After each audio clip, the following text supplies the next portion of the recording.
What's up, Shoreline family? Hello again. It's me, Jermaine, your local youth pastor, and we're continuing our series this summer, High School Heroes, where we've been observing the lives of teenagers in the Bible with a heroic faith that led to a heroic way of life. And today we're continuing that series by looking at the life of the last judge of the nation of Israel, and his name was Samuel. And so if you have your Bible, turn there with me to the book of 1 Samuel, kind of a third of the way through your Old Testament, 1 Samuel, and we'll largely be in chapters 2 and 3. And to set up where we're going, I want to invite you into a feeling that you've probably felt before.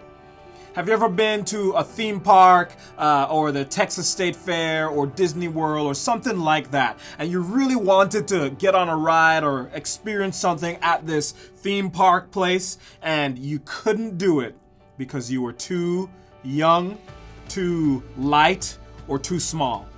You know, there's a lot of rides at these theme parks that you can't ride unless you're a certain age, unless you're a certain weight, or unless you're a certain height. And the most recent experience of that was a couple years ago. I was in Disney World with some of my family members, my wife, and well, she wasn't my wife then, my fiance at the time, and her nephew was 3 years old.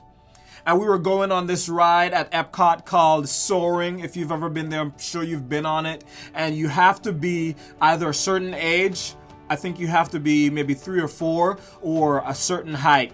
And my nephew didn't meet any of the requirements. And so here we are at Disney World. Everyone's going on this ride except for this 3-year-old who's being told that he's too young to go on the ride.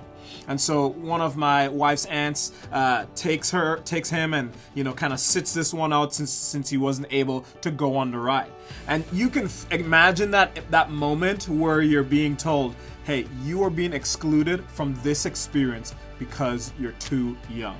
And the reason I bring that up in relation to Samuel is because there's so much that we're going to learn today from him that is a reminder to us that we're never too young to do certain things. Specifically, be surrendered to God, to follow God, and to be a messenger of his kindness and grace in the life of others. And so I want to show you all of those things from the life of Samuel. So we'll be looking at 1 Samuel chapter 2, but just to give you a bit of context, the nation of Israel, God's chosen people, are now settled in the promised land of Israel, and they're being ruled by God. It's called a theocracy, where these men who are judges, these women who are judges, are the ones who are leading the charge of helping the people follow God. But it isn't going that well, honestly. And during the period of the judges, what you see is that the people rebel against God. They go their own way, and then eventually they experience a consequence of their sin and are taken over by a foreign nation,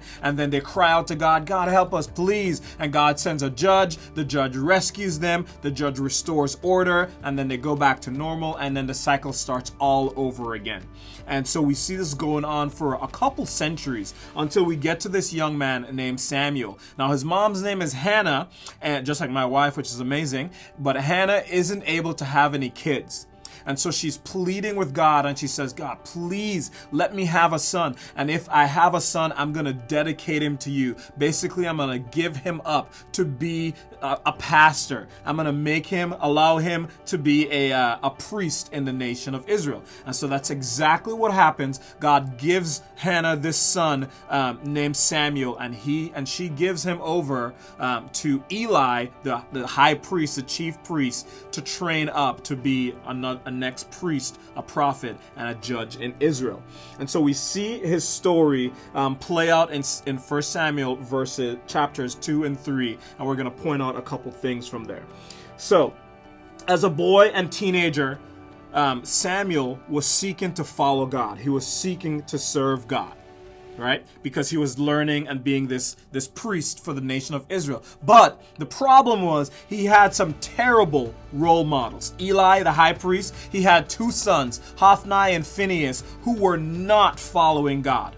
In fact, we read about their activity in 1 Samuel, chapter 2, verses 12 and 22. So I'm going to read those 2 verses for you to give you some color about these two sons. Verse 12 says, Eli's sons were scoundrels. You never want to be called that. They had no regard for the Lord. And then verse 22 says, Now Eli, who was very old, heard about everything his sons were doing to all Israel, and how they slept with the women who served at the entrance to the tent of meeting. So what were these guys doing that was so wrong? They were basically abusing their position of power to get resources and food from the people that would bring their sacrifices to offer to God as a sign of respect and worship. And they were gaining from it to fill their bellies and to provide for themselves. And then they were running after all of the pleasures that they were experiencing or wanted to experience by chasing after these young women in an inappropriate way with these women who are not their wives. And so these were the two guys that this young boy Samuel had to look up to. Some would say not very good examples, right? And so here's the first truth that I want you to see from the life of Samuel. Here's how he responds in this scenario where he has terrible examples to follow. Look at 1 Samuel 2, verse 18, the first part. It says this, But Samuel, though he was only a boy, served the Lord. But Samuel, though he was only a boy, served the Lord. And so here's the truth that I want to give to you right now, is that you're never too young to choose who to follow.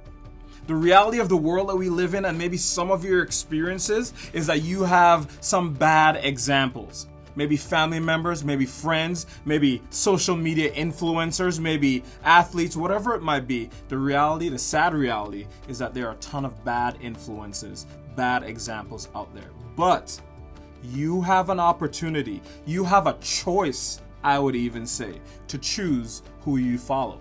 So while Samuel had these bad examples right in front of him, even though he was a boy, not even a high school hero, a boyhood hero, he chose to follow God.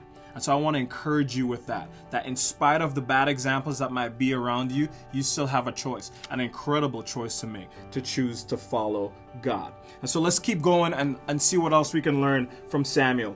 In 1 Samuel chapter 3, we see God kind of officially make his call to Samuel to be, this prophet and this judge over the nation of Israel. And so to set the scene, 1 Samuel chapter 3, everyone's asleep in the temple or in the tabernacle. And Samuel's asleep, and he hears a voice call his name out. Not once, not twice, but 3 times. And every time he thought it was Eli, the dad of the 2 bad example sons. He thought it was Eli calling him, and so he would run to him and say, "Did you call me?" Excuse me, "Did you call me?" And he would say, "No," over and over again. And then Eli finally figured out, this must be God calling this young man. And so he said, hey, the next time you hear this voice, just say, "Speak, Lord, for your servant is listening." And then let's see what happens when that happens in 1 Samuel 3, 10 and 11. So it says in chapter 3 of 1 Samuel verses 10 and 11, "The Lord came and stood there, calling as at the other times, 'Samuel, Samuel.' Then Samuel said, 'Speak, for your servant is listening.' And the Lord said to Samuel, 'See, I am about to do something in Israel that will make the ears of everyone who hears about it tingle.'" And so God goes to Samuel and he's given him this prophecy about what's going to happen to the future nation of Israel. And he's saying to Samuel, you're the one who's going to deliver this message. And so here I see another truth to remind you of, is that you're never too young to serve God in significant ways. You're never too young to serve God in significant ways. This young man, this teenager who was learning from Eli, who had bad examples, God went to him and chose him and said, "Come on, I got a mission and you're the one to do it." And the encouragement I have for you is whether you're 15, 16, 17, 18, however old you are listening to this, is that you can serve God now in significant ways. You don't have to wait until later on. You don't have to wait until you have your life together. God wants you and needs you to be willing, to willingly surrender your life to him, just like Samuel did. One more thing from the life of Samuel and then we'll wrap up. Of course, after Samuel gets this message from God, Eli wants to know what the message is. And so we see him kind of asking what's going on to Samuel in 1 Samuel 3, verses 16 through 18. Let me read those verses for you. But Eli called him and said, "Samuel, my son." And Samuel answered, "Here I am." "What was it that he said to you? What did God say?" Eli asked. "Do not hide it from me. May God deal with you, be it ever so severely, if you hide from me anything he told you." So Samuel told him everything, hiding nothing from him. Then Eli said, "He is the Lord. Let him do what is good in his eyes." And so Samuel basically delivered a really hard message where God had gave him this prophecy of the future where Eli and his sons would be punished for their disobedience and just ways of taking advantage of other people for their sin. That their sin was going to have consequences that would go on for generations. Imagine that as a teenager, having to tell basically your boss and the people that you're looking up to as an example that the Lord is gonna cut their lives short and that terror awaits them in the future. That's a hard message to deliver, isn't it? But Samuel did it anyways as a teenager.